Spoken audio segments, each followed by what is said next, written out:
ഗസയിൽ അന്താരാഷ്ട്ര സേനയുടെ വിന്യാസവുമായി ബന്ധപ്പെട്ട കരട് പ്രമേയം ഇന്ന് അർദ്ധരാത്രി യുഎൻ രക്ഷാസമിതി ചർച്ച ചെയ്യും.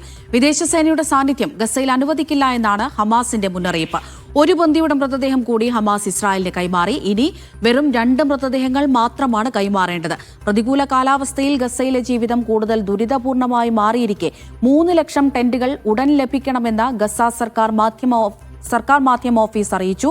ഗസയിൽ ഇന്ന് 2 പേരെ കൂടി ഇസ്രായേൽ കൊലപ്പെടുത്തി. ഖാൻ യൂനിസിൽ കൂടുതൽ വസതികൾ ഇസ്രായേൽ സേന തകർത്തു. MC നാസർ വിവരങ്ങൾ നൽകാനായി ചേരുന്നുണ്ട്. നാസർ, ഏറ്റവും പ്രധാനപ്പെട്ട കാര്യം ഇന്നിതാ UN രക്ഷാസമിതി ചേരാനിരിക്കുന്നു. അതിൽ പ്രധാനപ്പെട്ട ഒരു കാര്യം ചർച്ച ചെയ്യുന്നു എന്നുള്ളത് തന്നെയാണ്. എന്തായിരിക്കും ഇതിന്റെ ഫലം?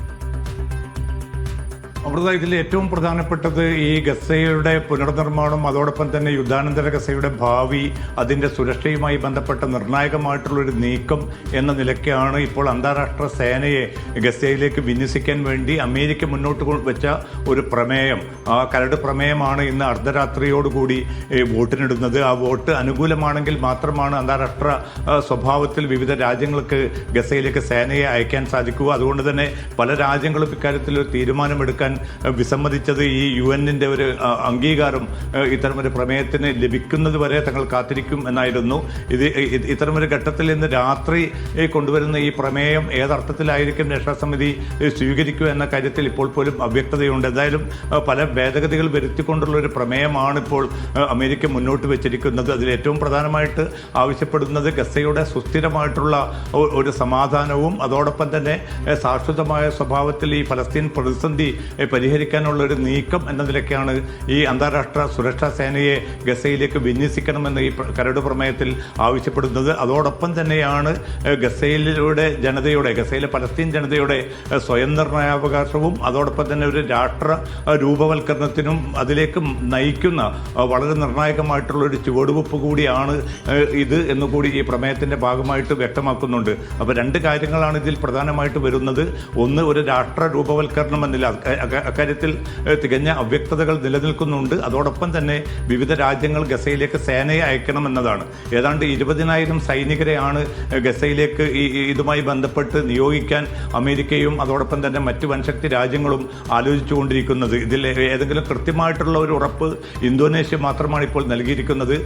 തുർക്കി, അതോടൊപ്പം തന്നെ ഖത്തർ, UAE, ഈജിപ്ത് ഉൾപ്പെടെയുള്ള രാജ്യങ്ങളുമായിട്ടും സമ്മർദ്ദം തുടർന്നുകൊണ്ടിരിക്കുന്നുണ്ട്. പക്ഷേ ഈ രാജ്യങ്ങളൊന്നും തന്നെ ഔദ്യോഗികമായിട്ടുള്ള പ്രഖ്യാപനം നടത്തിയിട്ടില്ല. എന്തായാലും ഇന്ന് അർദ്ധരാത്രി നടക്കുന്ന വോട്ടെടുപ്പോടുകൂടി ഇതിന്റെ പ്രായോഗികമായിട്ടുള്ള ഒരു സാങ്കേതിക പ്രക്രിയ പൂർത്തീകരിക്കപ്പെടും. പക്ഷേ നാസർ, അങ്ങനെ പറയുമ്പോഴും ഈ വിദേശ സേനയുടെ സാന്നിധ്യം ഗസയിൽ അനുവദിക്കില്ല എന്നാണല്ലോ ഹമാസിന്റെ മുന്നറിയിപ്പ്. ഹമാസിന്റെ ഈ നിലപാട് വിഷയത്തെ എങ്ങനെയായിരിക്കും ബാധിക്കുക? അവിടുത്തെ തീർച്ചയായിട്ടും, കാരണം ഹമാസ് വളരെ കൃത്യമായിട്ടുള്ള ഒരു പ്രതികരണമാണ് ഇന്ന് നൽകിയിരിക്കുന്നത്. കാരണം ഇസ്രായേലിൻ്റെ അധിനിവേശത്തെ തങ്ങൾ ചെറുക്കുന്നു. അതോടൊപ്പം തന്നെയാണ് വിദേശ സൈന്യത്തെ ഗസയിൽ ഇറക്കിക്കൊണ്ട് ഒരു വിദേശ സൈനികമായിട്ടുള്ള ഒരു അധിനിവേശം, അതിനോടും തങ്ങൾക്ക് വളരെ ശക്തമായിട്ടുള്ള വിയോജിപ്പുണ്ട്.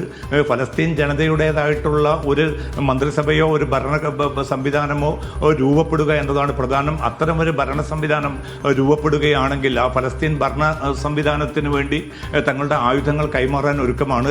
അതല്ലാത്തൊരു സാഹചര്യത്തിൽ ഇത്തരം വിദേശ സേനയെ ഗസയിൽ കുടിയിരുത്തിക്കൊണ്ട് ഇസ്രായേലിൻ്റെയും അമേരിക്കയുടെയും താല്പര്യങ്ങൾ സംരക്ഷിക്കാനാണ് നീക്കമെങ്കിൽ അത് ശക്തമായി തന്നെ തങ്ങൾ ചെറുക്കുമെന്ന മുന്നറിയിപ്പാണ് ഇപ്പോൾ ഹമാസ് നൽകിയിരിക്കുന്നത്. ഹമാസിൻ്റെ ഈ ഒരു കടുത്ത എതിർപ്പും വിയോജിപ്പും നിലനിൽക്കുകയാണെങ്കിൽ തീർച്ചയായിട്ടും അറബ് മുസ്ലിം രാജ്യങ്ങളുടെ സേന ഗസയിലേക്ക് വരാനുള്ള സാധ്യത കുറവായിരിക്കും. അതിന് പകരമായിട്ട് അമേരിക്ക യൂറോപ്യൻ രാജ്യങ്ങളെ ഗസയിലേക്ക് ക്ഷണിച്ചുകൊണ്ട് തങ്ങളുടെ താല്പര്യങ്ങൾ സംരക്ഷിക്കാൻ നീക്കം നടത്തുകയാണെങ്കിൽ അത് കൂടുതൽ തുറന്ന ഒരു ഏറ്റുമുട്ടലിലേക്കും അത് കാര്യങ്ങൾ നീങ്ങും. അതുകൊണ്ട് തന്നെ നിലവിലുള്ള ഒരു സാഹചര്യത്തിൽ മധ്യസ്ഥ രാജ്യങ്ങളും വലിയ ആശങ്കയോടുകൂടിയാണ് ഈ പ്രമേയത്തെയും തുടർ നീക്കങ്ങളെയും കാണുന്നത്. എന്തായാലും വിദേശ സൈന്യത്തിൻ്റെ സാന്നിധ്യത്തെ ഈ അവസ്ഥയിൽ ഒരു നിലക്കും തന്നെ അംഗീകരിക്കാനാവില്ല എന്ന വളരെ ശക്തമായിട്ടുള്ള ഒരു പ്രതികരണമാണ് ഹമാസ് നേതൃത്വം ഇന്ന് അറിയിച്ചിരിക്കുന്നത്. അമൃത. ശരി, MC നാസറാണ് വിശദമായ വിവരങ്ങൾ നൽകിയത്.